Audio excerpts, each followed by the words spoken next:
자, 세 번째 시간입니다. 제가 요 제일 마지막 도장 마무리 다 했어요. 이렇게 빈틈이 있나 없나 이렇게 잘 지금 검사하는 시간입니다. 검사. 그래서 보면 쭉 보면 다 메꿔져 있는 것 같고요.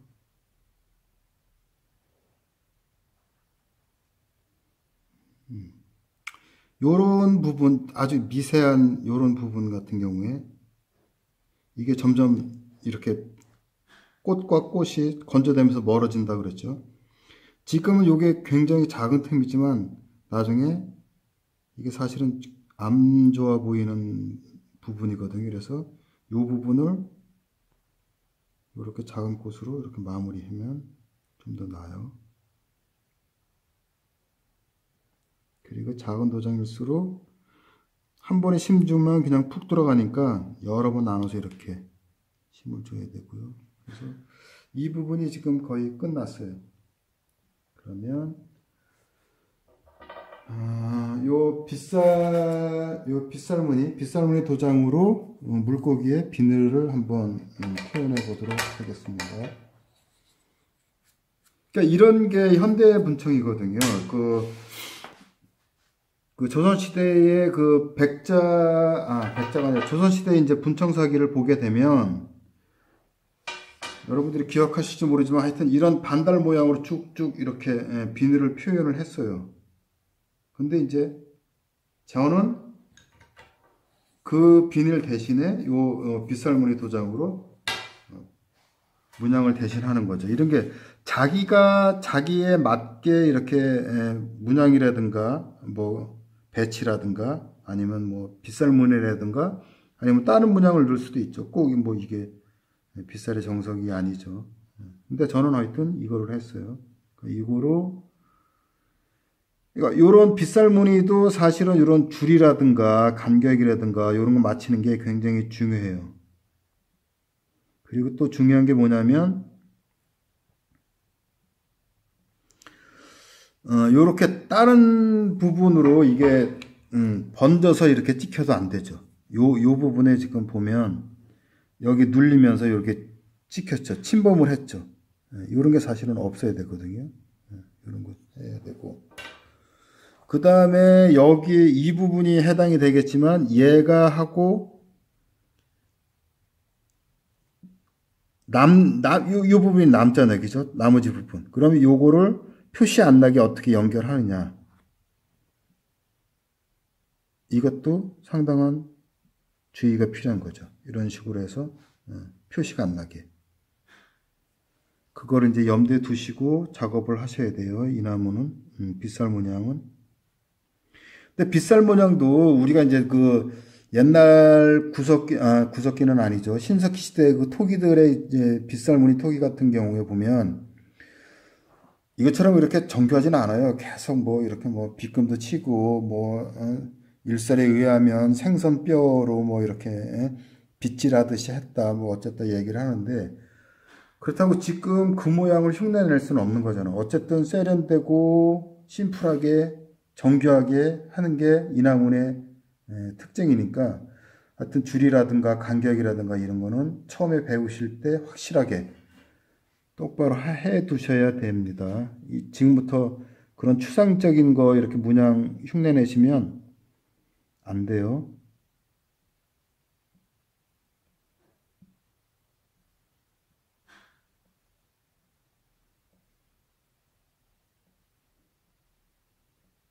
그리고 시작점하고 끝나는 점하고 그리고 이 빗살무늬와 빗살무늬의 간격 정확히 유지하시고 그 다음에 이 빗살도 여기 왼쪽 부분 오른쪽 부분 심을 다 똑같이 줘야 이렇게 균등하게 찍히거든요. 그것도 생각 잘 하시고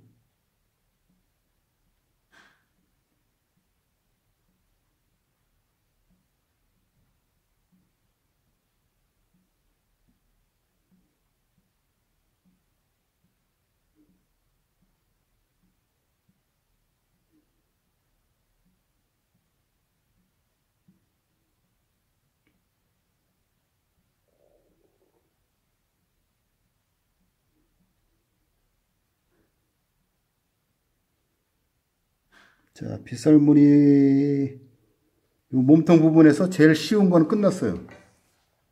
어려운 작업은 뭐냐면 요 부분을 이제 연결시키는 부분이 제일 어려워요. 그래서 이 부분을 할 때는 만약에 여기서 이렇게 하게 되면 다시 요 부분이 겹치기 때문에 요 상단 부분 요 거꾸로 할게요. 거꾸로 해서 여기서 끝나는 데에다가 요 홈을 주고 그 부분을 이렇게 연결시키는 이런 식으로 작업하길 할 겁니다. 이런 식으로.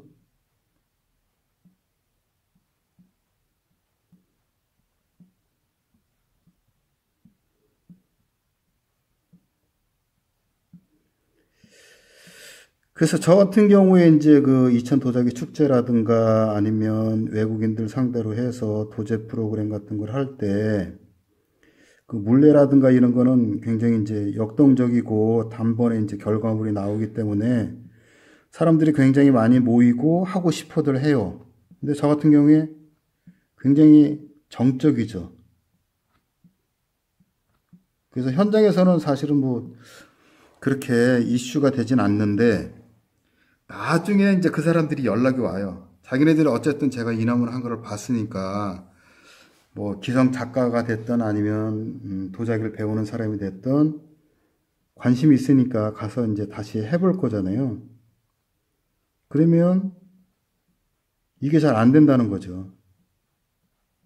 그러니까 이거는 어쨌든 굉장히 많은 노력을 해야 돼요. 이 깊이라든가 간격이라든가 뭐 이런 거를 그냥 눈으로 보고 해서는 절대 익힐 수 없는 이 몸으로 완전히 익혀놔야 돼요. 그래서 우리가 어렸을 때를 생각을 하면 그 동네 형이라든가 누나들이 그 자전거 타고 다니는 거 보이죠? 그 바퀴 두 개로 쓰러지지 않고 쓴다는 게 굉장히 경이롭게 보이잖아요. 그리고 달리는데 그 핸들에서 손까지 놓게 되잖아요, 나중에. 자기는 전혀 할 수 없을 것 같은 그런 신기에 가까운 묘기죠. 근데 내가 그 자전거에 올라타고 좌로 넘어지고 우로 넘어지고 그러다가 드디어 안 넘어지게 되고 나중에는 나도 손을 놓게 되는 그런 그 수준에 오르잖아요. 그러니까 몸으로 익히는 거예요, 몸으로. 그러니까 이런 이나무 작업도 이 깊이라든가 간격이라든가 이런 거를 하나하나 찍을 때마다 이걸 어떻게 검사를 하겠어요. 그러니까 몸으로 이렇게 익힐 수 있게끔 몸이 알아서 저절로 할 수 있게 계속 연습을 하셔야 된다는 얘기입니다. 밤에 잠 안 올 때 이런 거 하세요. 그리고 보기에 지금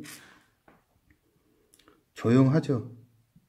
가끔가다 지금 탕탕 소리가 들릴지 모르겠지만 지금 전기가마 재벌 중이거든요. 그 소리예요. 전기 올라가는 소리. 그리고 이 촬영은 제가 할 수 없으니까 저희 집사람 도움을 받고 있습니다.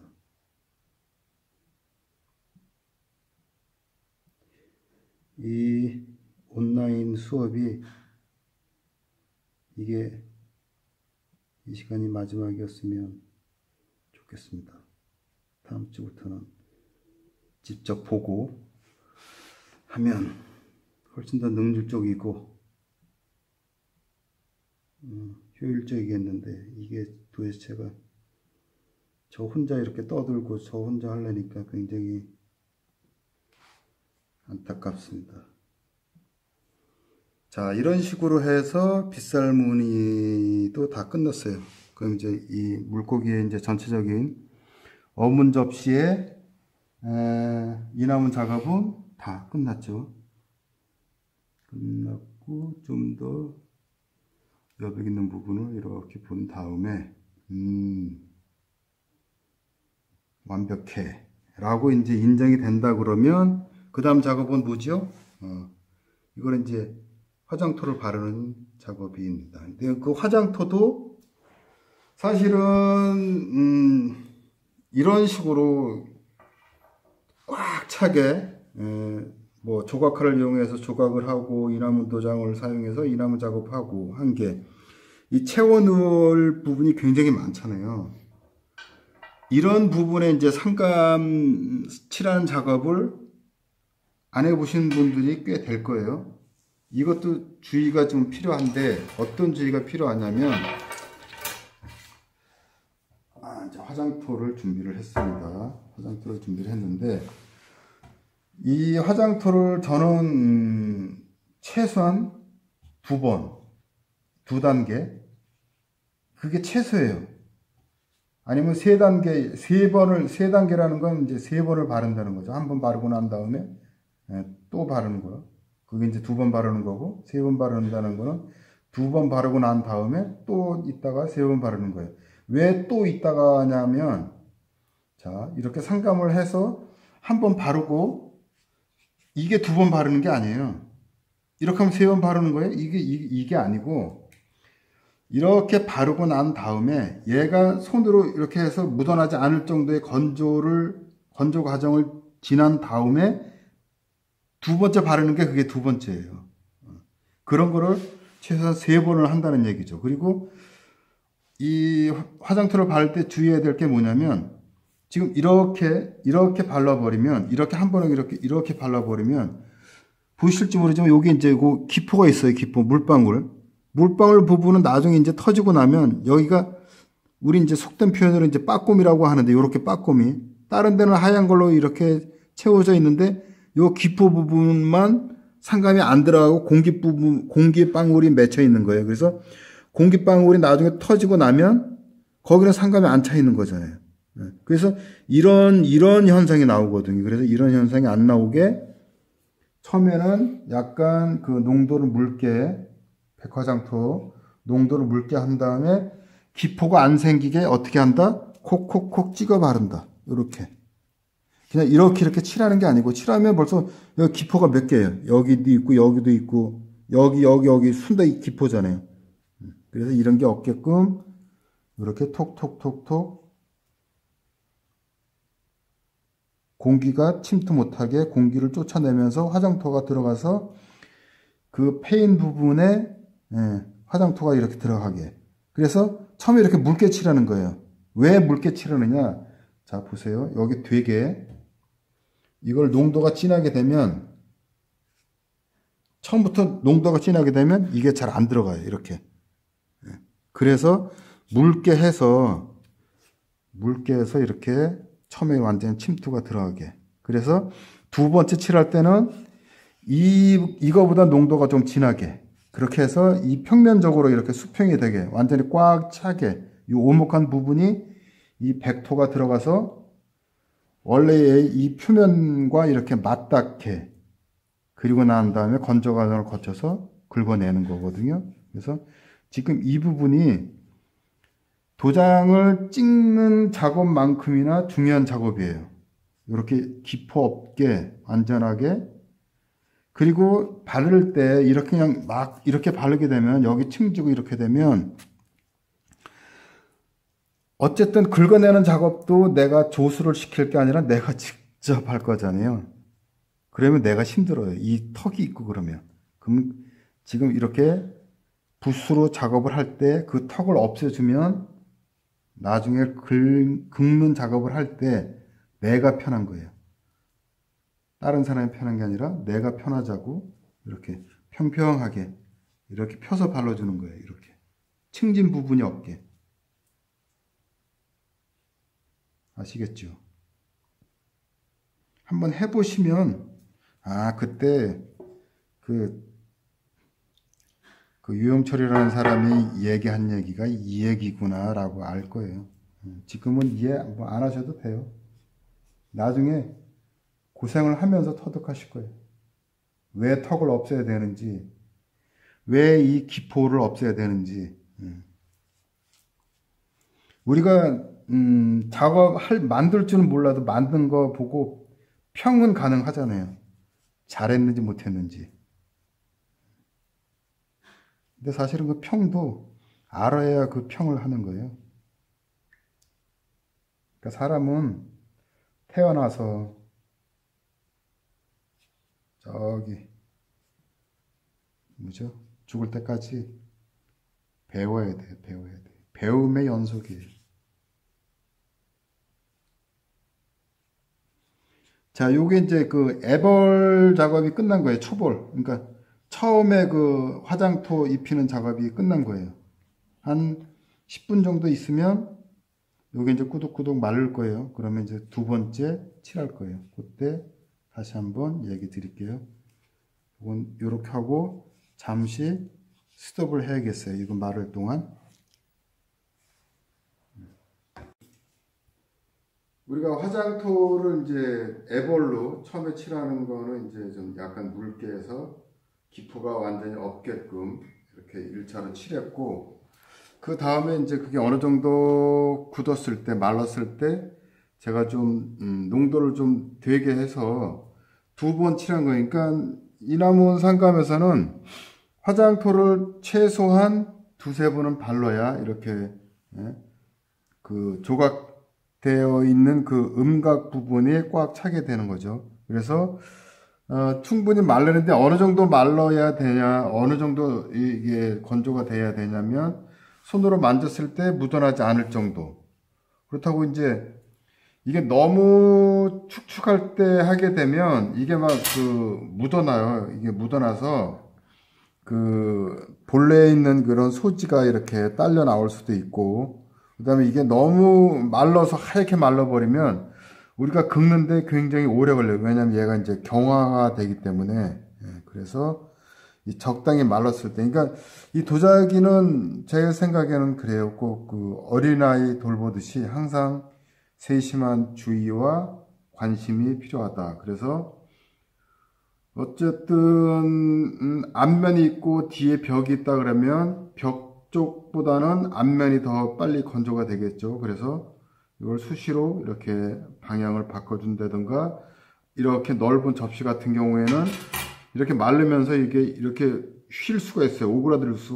들 수가 있어요. 그래서 이런 거 같은 경우에는 널빤지에서 이렇게 엎어서 하는 그런 건조 방식을 권장하는 거고요. 접시 같은 경우에. 어쨌든 이번 시간에 지금 빨리 이제 이걸 긁어내는 방법을 설명드릴 텐데, 이 바닥면은 평면이에요. 평면이면 이런 거의 직각에 평면에 가까운 이런 도구의 칼을 쓰는 게 편하고요. 그다음에 이 부분은 이제 곡선이잖아요. 곡선에 맞게끔 이렇게 라운드진 둥근 칼을 이용하시면, 원래 우리가 이제 힘들여서 시간 들여서 이나무를 했는데, 이나무는 그거 한 거를 이렇게 이 잘못된 도구 칼로 인해서 이게 까지거나 상처를 주게 되면 안 되잖아요. 그러니까 어쨌든 도구는 잘 선택하셔서 하시게 되고, 그 다음에 이 긁는 요령은 남자분들은 그 예전에 전기면도기 나오기 전에 그 면도 하듯이 요 턱선 그 살에 나와 있는 그 털만 이렇게 밀어내는 그런 방법에 칼질을 하시는 거예요. 그러니까 여기서 지금 이걸 너무 깊게 들어간다 그러면 이게 바로 이 이나문돼 있는 이 몸체가 상하기 때문에, 어쨌든 지금 어렴풋이 보이긴 보여요. 근데도 이렇게 한 번에 푹 긁는 것보다 그렇게 되면 실수를 할 수 있는 여지가 있으니까 이걸 한 커플 해서 한 세 번, 네 번 정도에 나눠서 이렇게 확실하게 여기가 선이 있고 여기가 풀친 부분이구나 해서 이렇게 긁어내는 방법을 추천을 드립니다. 그리고 우리가 지금 요거 희끗희끗한 부분이 화면에는 어떻게 나타날지 모르지만, 이거를 마저 깨끗하게 완전히 클리어하게 이렇게 하다 보면, 지금 이거는 좀 깊게 조각되어 있어서 상관이 없는데, 얕은 조각 같은 경우에 이게 같이 파먹을 수가 있어요. 그래서 저 같은 경우에는 이 상감의 구성이 일단 규석하고 점토가 들어가 있잖아요. 그러니까 얘네들도 그 재벌의 온도 1250도에서 얘네들도 녹아요. 그러니까 지금 완벽하게 긁어줄 필요는 없다.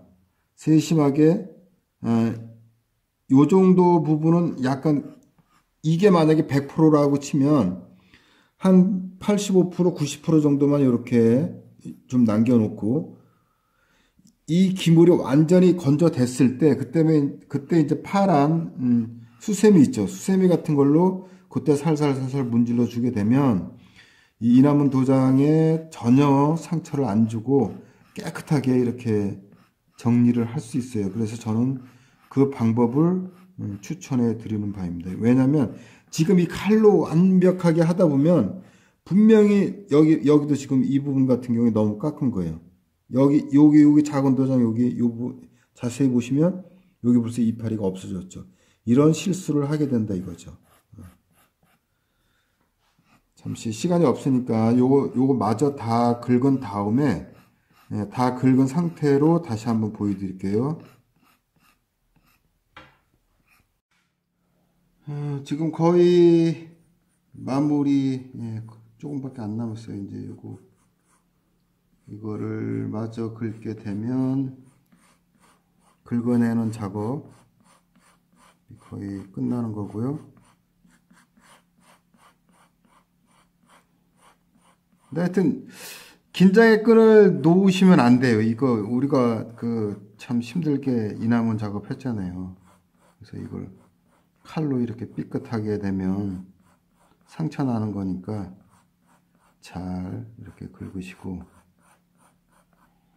그다음에 이 화장토 긁어낸 거는 일단 버리긴 하는데 재활용도 가능하긴 해요. 왜냐면 우리가 나중에 귀알이라든가 덤벙이라든가 이런 거 할 때 사실 이 백화장토는 너무 그냥 하얗게만 하니까 특징이 없잖아요. 그래서 그럴 땐 오히려 좀 흑색깔 나는 황토색깔 나는 누런 그런 상감이 필요할 때가 있어요. 그래서 그런 용도로 모아놨다가 쓰시면 돼요.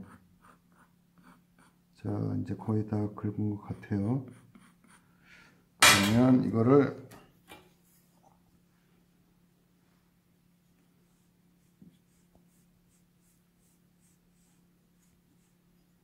저는 지금 모으는 용도가 아니라 이렇게 해서 버리는 용도로 저는. 그래서 아까도 얘기했다시피 지금 긁어내는 지금 공정에서 이걸 완전히 그냥 클리어하게 긁을 필요가 없어요. 왜냐면 그렇게 하게 되면 득보다는 실이 더 많은 결과를 초래하게 되니까 이 정도 한 85, 90% 정도 요 정도만 긁어 놓고 이 접시가 완전히 마른 다음에 그 초록색 저거 있어요. 그 주방 설거지 할 때 쓰는 그 수세미 같은 거. 나중에 그거로 이제 살살 문지르게 되면 이 본체는 상처를 안 주고 요 상감만 살짝 이렇게 벗겨낼 수 있어요. 완전히 다듬을 수 있어요. 왜 그러냐면 이 상감은 아까도 얘기했다시피 점토와 규석으로 되어 있으니까 이 소지보다는 더 부스러지기가 쉬워요. 그래서 그때는 이 몸체에 이 깎아 먹는 거 없이 깨끗하게 우리가 긁어낼 수 있고, 이런 식으로 해서 이제 건조 과정에서 이 접시가 이렇게 휘지 않게 그것만 잘 관리하시면 됩니다. 그래서 이렇게 뒤집어서 한다든가, 그래서 이런 식으로 지금 크기는 차이가 나는데 이 접시가 재벌을 하게 되면 이렇게 줄어요. 굉장히 많이 차이 나죠. 이건 한 3, 4cm 정도, 요건 30cm 정도. 이런 식으로 완성을 하는 겁니다. 요거 뭐 버블을 했는데 그건 안 했네요. 그럼 뭐 거의 비슷하죠.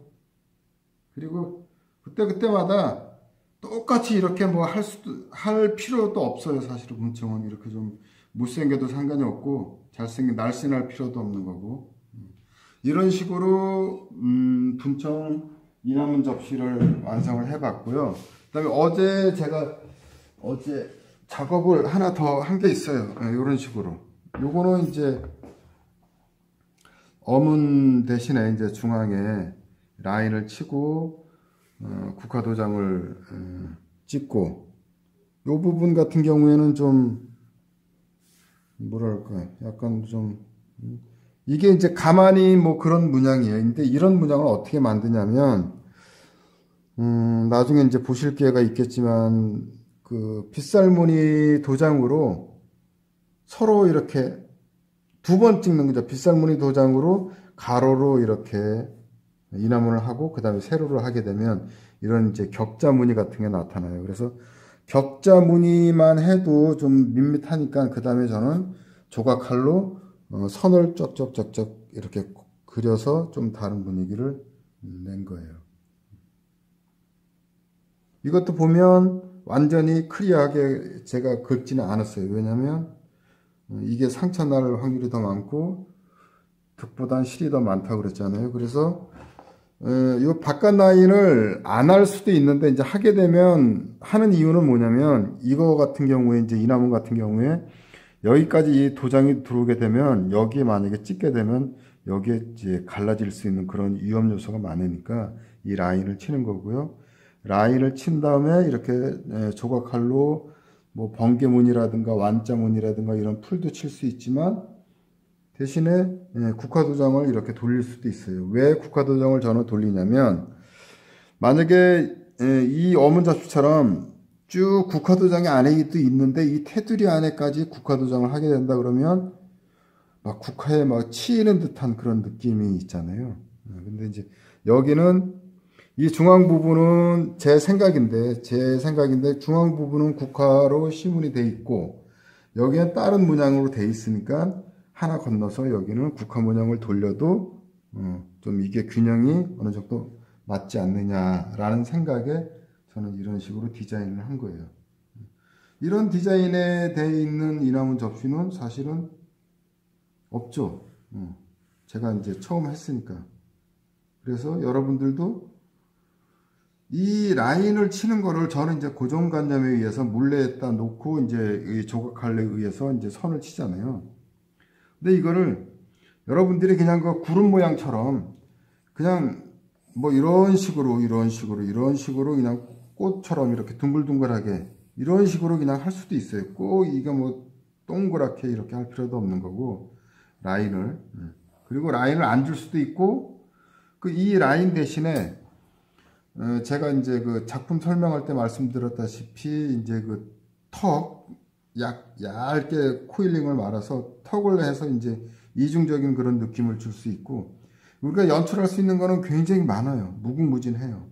그런 거를 시간 나는 대로 배워보도록 하고요.